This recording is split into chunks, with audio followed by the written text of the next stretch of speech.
ساتھ منبر سے کہہ رہا ہوں، تم مسلمانوں میں ابو طالب کو ڈھونڈ رہے ہو، حجتوں میں تلاش کرو۔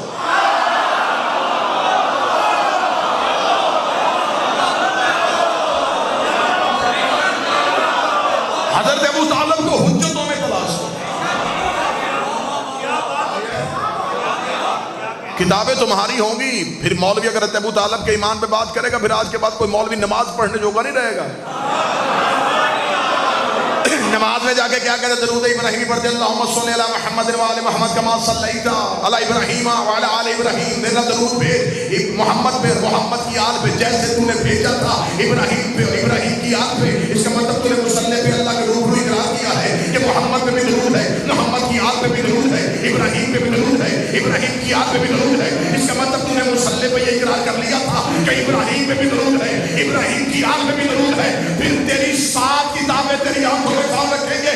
جب حضرت ابو طالب نبی کے نکاح کے موقع پہ کہا تھا الحمدللہ الذی جعل من ذریۃ ابراہیم